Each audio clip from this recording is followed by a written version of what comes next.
Welcome to the HerStory Circle podcast, the podcast that brings you the extraordinary tales of everyday women who are changing the world. I'm your host, Gertrude Mache, and I'd like to acknowledge traditional custodians of the land on which we meet today. I also like to pay my respects to elders, past, present, and emerging. Every week, we dive into the lives, challenges, and triumphs of women from all four corners of the globe. We're here to inspire, enlighten, and connect, sharing stories that uplift and empower. So grab a cup of coffee, settle in, and join us as we explore the incredible journeys of women shaping our future. This is Her Story, where every woman's voice matters. Hello, everybody, and welcome back to the HerStory TV and the HerStory Podcast. This is Gertrude Mache here in beautiful Melbourne, Australia. And today I am graced with the presence of yet another fascinating woman. Welcome, welcome, welcome to our tribe. Please tell everybody your full name, where you're based, how old you are, and share your story with us today.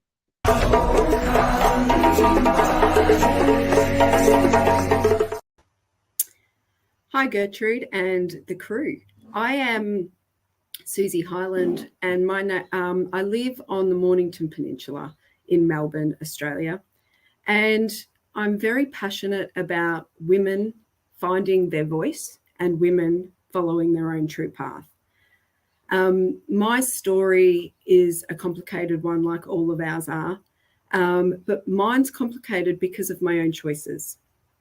And I was blessed with my son at a very early age, and because of that, I didn't get to do the education and the pathway I would normally have, or that I was planning on having. I was quite an angry teenager.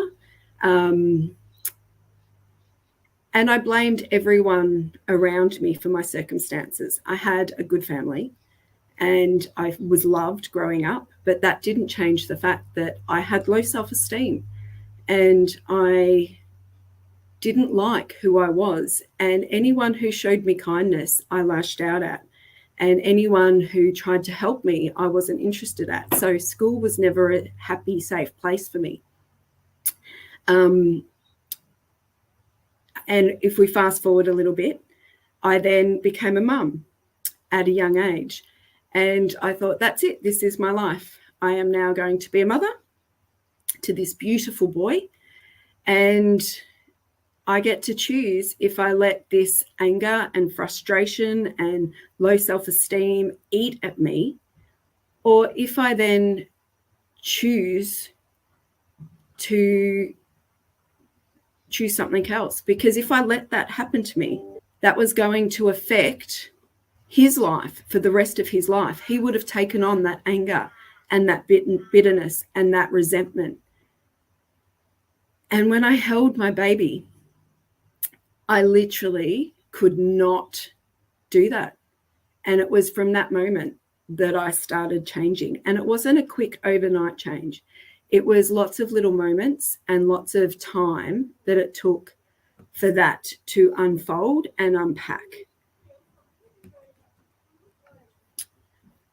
When I didn't have a partner at the time, so I was doing it on my own and I was living on my own and I didn't know what I was doing and I was making lots of mistakes. So I called my parents and asked if I could come back home and live with them. And they allowed that because I had to swallow my pride to do that.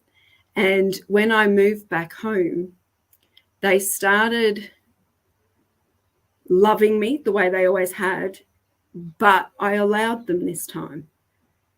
I wasn't as angry and I knew I needed their help. So that humility I had to swallow really took, I think that was the beginning of the changing point for me. So my parents loved me, my brothers loved me, and I started opening up and allowing them to love me. I didn't love me, and I didn't appreciate who I was or what I was or anything else. In my mind, I was just someone who just constantly makes mistakes, that carried weight, that held myself to standards I could never reach. And I didn't like that. I was never proud of who I was.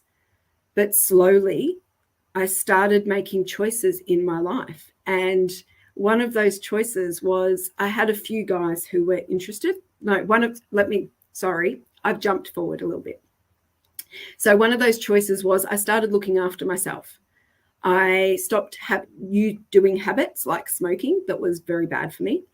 And I started doing things like exercising every day and eating healthy and just starting to feed my body, which then made a huge change to the people around me. That energy in itself changed. And I still didn't think I was any good, but starting to look after who I was changed for the people around me. So I started attracting different people. And one of those people is my now loving husband of 21 years. And he started wanting to be my friend. And I was like, yeah, I'm happy to be your friend. And then he wanted more. And my self-esteem was so low that I actually thought he was joking. He was not. He was on a bet with some friends, and that he was trying to win me purely because of that. So everything he did for me, I second guessed, and I never believed it because I didn't think I was good enough to have that in my life. I didn't believe I was good enough to be loved like that by a really good man. And I came with baggage. I had my son and all this other stuff going on. So I was like, this isn't real. And I remember one day finally asking him and going, why? Why do you keep trying to do this? He goes, because I love you. I went, no, you don't. You don't even know me. And he kept fighting me because he wouldn't let me push him away, which is probably one of my saving graces and why I love that man so much. That year for Christmas, he bought me a very expensive gift and put it for my car. And he put it in my car. It was a very expensive radio. And I got so angry with him, I refused to talk to him and tried to break up with him. But he wouldn't let me. He sat there and went, no, that's not happening. And I said, why? He goes, because I know we're meant to be together. I said, no, you don't know that. And I, because I just kept pushing him away and kept pushing him away. And he wouldn't allow that. And it was because of the stubbornness of him, the beauty of him, and the kindness of his heart that slowly broke down those barriers and made me realize I was actually worth loving. And I finally let him love me. And I remember the moment that happened was when I tried to break up with him and he sat down and went, no, that's not going to happen. I'm not letting you break up with me because you're scared. That's not happening.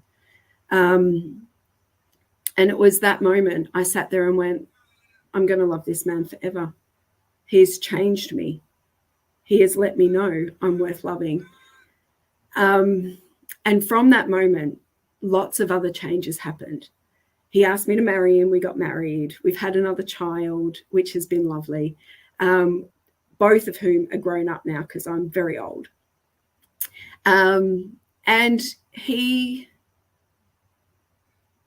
But during that time, so from that time, he then empowered me in many different ways. And he's never stopped. Like, he's not the key to why I'm passionate about this.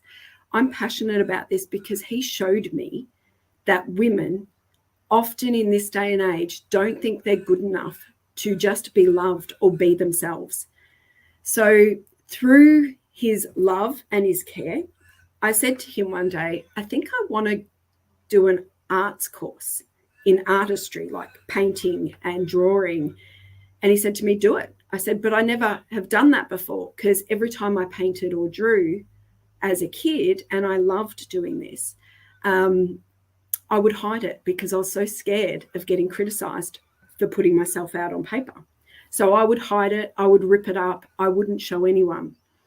And he said, I think you should do that. And this was just as I was pregnant with my second child. So I said to him, well, when would I do it? So when I was on maternity leave, I went to uni.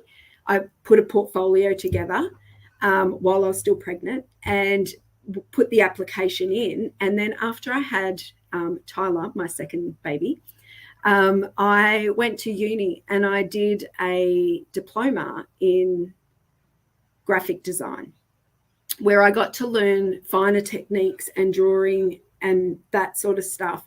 Now, I'm not a graphic designer, and I never will be, because I could not think of anything worse than sitting down with a computer all day and not people. So what I learned out of that experience was that it's okay to try something you love, and it's okay to do it and succeed, and you don't have to actually follow that. And it gave me self-esteem to know I can do many things that I didn't think I could do. And from there, I've leapfrogged. I then went back to uni and did a youth work, social work courses, and became a youth worker and a social worker. And then through there, I fell into what is now my passion and purpose, which was education, because I was working with kids who had low self-esteem and were hating the world and were angry at the world for many reasons.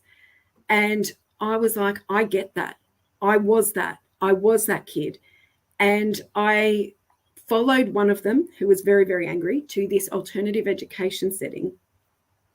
And while I was there, one of the teachers was absent, and I stepped in and helped out. And I went, this is it. This is my thing. This is where real change happens. This is where you can give self-esteem and momentum and passion and purpose to people, when you can unlock skills, knowledge, and help them be better and help them be their best self. And that was the moment I fell in love with teaching. So as I realized that, I then enrolled in uni again, and I did 4 more years to become a qualified teacher. And in that time, I was still counselling kids and working in schools and doing that sort of thing. And now I spend my life trying to empower people to see that they are more than what they think they are, and to give them that bit of knowledge to go, you may hate the world and you may have reason to hate the world, but you are more than what other people think. You are more than what other people say. You are more than what other people's perceptions of you are. Those words, those things that just hang over your head, they are the things that do not define you, but they are often the things that we hold on to when we don't think anything else of ourselves, when we are angry and there is a big void inside of us and we don't think we're worth being loved and we don't think we're worth being cherished. I have fought every day since I realized I am worth loving, and I continually try and do and be the best I can be. I do that by working with myself. I do that by educating myself regularly. I do that by following my passion. I still draw regularly. I still paint regularly, and I love it. I do it with friends. It connects us. I go out and laugh with friends regularly, and I know that my friends are really good value because I am worth choosing to be a friend to them. I don't feel insecure with my friendship group anymore. And for many years of my life growing up, I couldn't say that. I don't feel insecure with my family anymore. And for many years growing up, I couldn't say that. And that's because of the choices I made, not because of what everyone around me did. I started believing that I can be loved. And I know that you too can be loved. And you can choose to make those little choices that change the people's perceptions around you and allow them into your world. Break down those walls and break down those barriers to make sure that you are loved and we're just those people that are worth more in this world than we realized. And it's those moments, there are small moments that will make you realize it, that you hold on to, and then you build upon it like stepping stones, and then you build upon it, and then you build upon it. And when you get to that top rung, you'll all of a sudden go, was that me down there? Did I not think? Why didn't I think I was very good? I love it. You know, you're really singing music to my ears this morning, because it's all about our self-worth and how it starts with you first, right? Before you can get it from anywhere else. Yeah. You have to fill yourself with that self-love to a point where if you happen to meet somebody else, they're just there to compliment who you are. Yeah. Now, let's say there is a woman who's listening to us right now, or a young girl who doesn't have that sense of self-worth and is struggling to find it. Based on what life has taught you, what 3 strategies can you offer? Very practical, step by step, something somebody can do every day to fill themselves with love. The first one would be to look after yourself, even if you don't think you're worth looking after. So whether that's exercise, whether that's eating right, whether it's a yoga session, find something you enjoy to look after yourself and nourish the body. And the other 2 would be purpose. Find something you enjoy. My life changed when I actually admitted I wanted to draw and I wanted to do that. And putting that out there to the world was scary, but being able to tangibly, I don't think that's the right word, do that made an impact and a difference to my self-worth and to what I thought I could achieve later on in life. It was a small thing, but it became bigger. And the final one is change your self-talk. That where you keep saying, I can't do that, go, well, maybe I can do that and see what happens. So you might not, I didn't go and tell everyone in the world I wanted to draw. And I know that's a little thing, but I told my husband and he believed in me. And that was enough for me to then do the next step. So it's that self-talk that goes, okay, I don't think I can do it. No, you can do it. There is one step at a time. So one step at a time. So they would be the 3. Look after your body, do something to nourish your body, do something to feed your purpose, and take it one step at a time to change that self-talk and doubt in your head. I love it. It's incredible what happens, though, once you find that sweet spot. You know how you said you do it in increments and you will look back and say, was that me? It's not always easy, but it is about knowing that it's a process and it's just one step at a time. Now, you had a passion for drawing. You knew you were good at it. No, I didn't. Okay. Because every time I drew anything or painted something, I threw it away. Oh, wow. So when I was younger, I would give it, and, you know, my parents are very Dutch and German. So they're not overly, you know, oh, this is wonderful, thank you, know, that sort of thing. So yeah. I remember drawing and giving it to my mum, and my mum would be horrified right now if I told her this. She wouldn't even remember. But I gave it to her and she went, oh, thanks. And that was enough. Like, and it wasn't a bad thing that she said, but it was enough to make me go, that's it, I can't draw anymore. Oh, okay. And just retreated back into myself. Oh, how fascinating. Yeah. I love that. And a lot of us, we judge ourselves a little bit too harshly sometimes. Mm-hmm. We are our own worst critics. I know I am. 100% am. Yeah. And we would say things to ourselves you would never say to your best friend. So how do you stop that inner voice, that chatter that interferes in us making the right decisions for ourselves, do you think? I think that's a daily thing for me. I need space. I need to be doing something I love. And I do. I work in an environment that I love and I am very passionate about. I get to work with teenagers, helping them be their best selves. And that helps me because I have a sense of accomplishment in my job. But my job is not who I am. Who I am is more than my position. And it's by going, believing in what I bring to the world.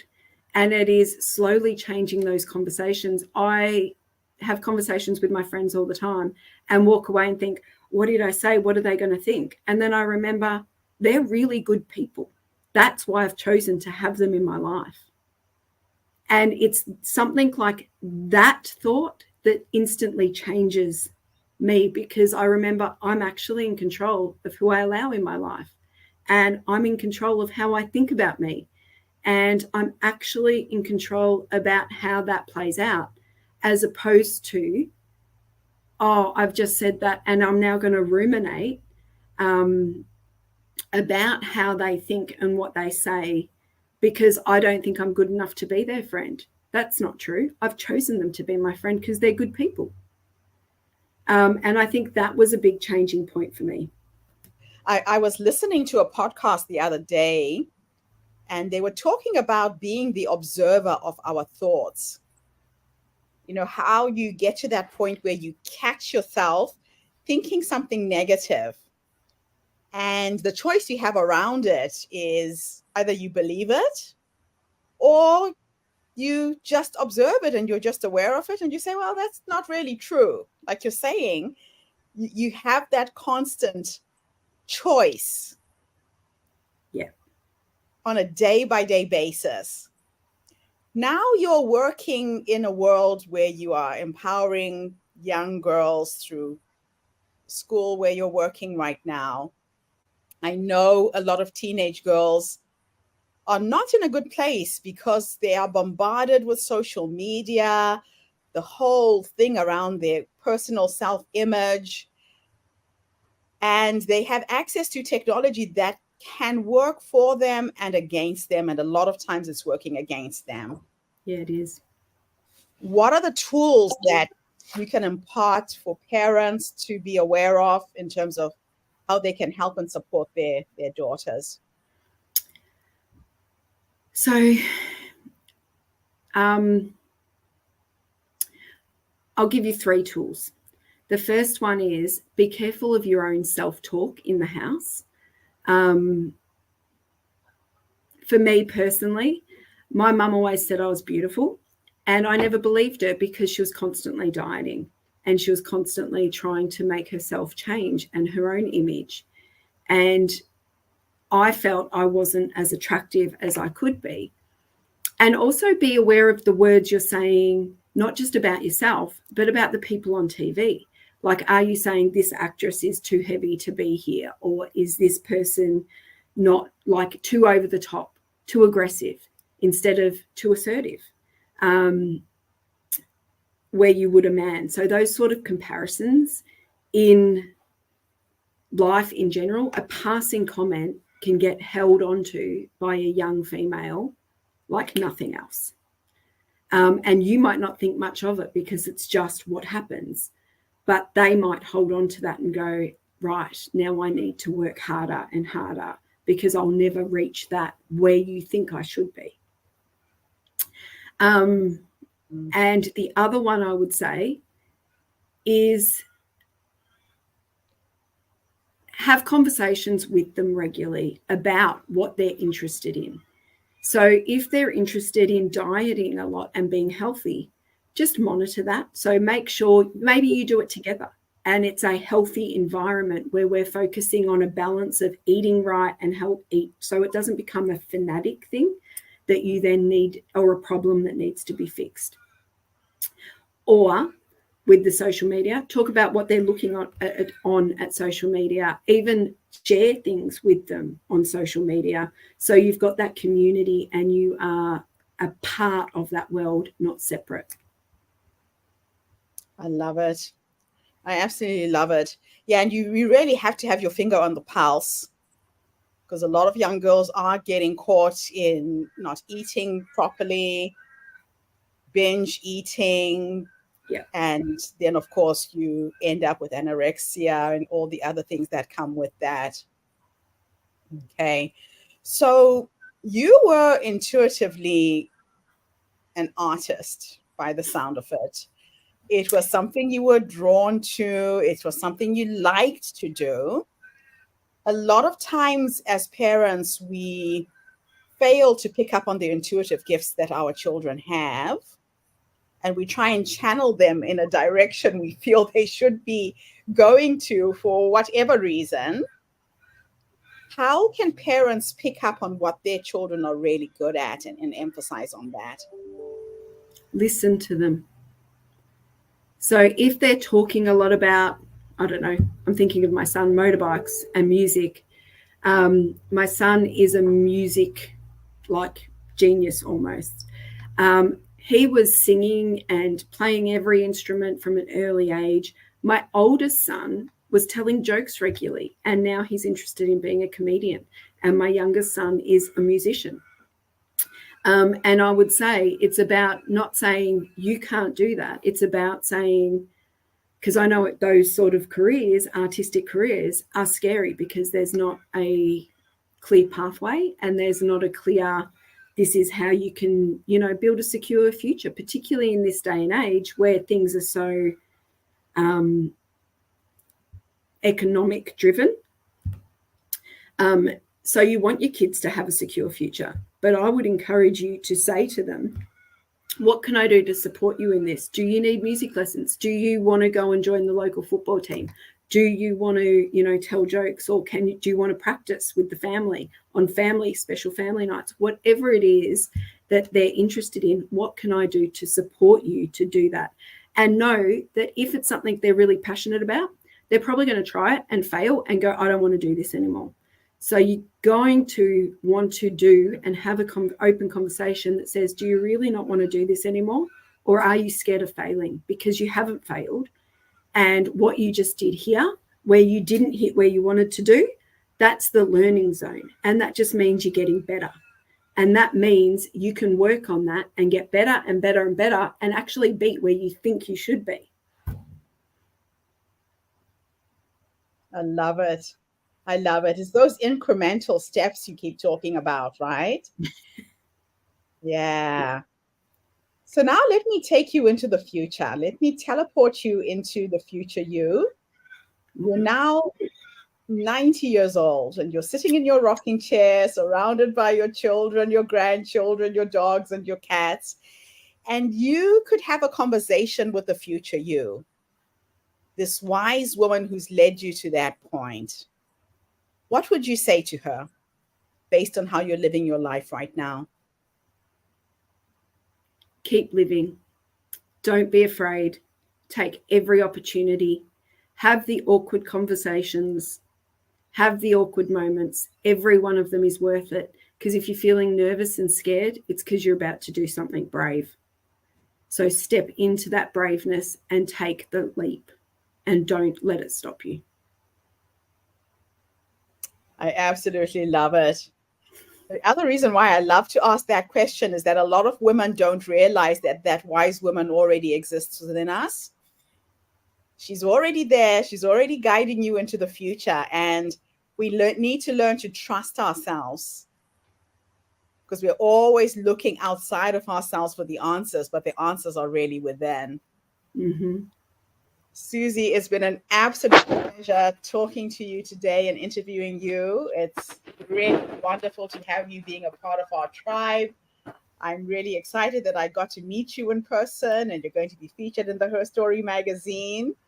Thank you so much for showing up and sharing your story with us today. Thank you for having me. And thank you to everybody who's tuned in today. The Her Story Circle, as you know, is a movement of women from all over the world sharing their stories to inspire, uplift, energize. So tune in again tomorrow when I speak to another interesting woman. Meantime, have a fantastic day, morning, or evening, wherever you are in the world, and bye for now. Thank you for tuning into the Her Story Circle podcast. I hope today's story has inspired you to believe in the power of our stories and the difference you can make in the world when you use your voice. I'm Gertrude Mache, and it's been an honor to share this space with you, where voices from all walks of life come together to weave a rich tapestry of diverse perspectives. Don't forget to subscribe, rate, and review our podcast to help us share these stories with more listeners. Follow us on social media by looking for the Her Story Circle podcast for more updates. And join us tomorrow for another episode filled with courage, resilience, and empowerment. Remember, your story matters, and together we're building a stronger, more inclusive world. Until next time, keep making her story.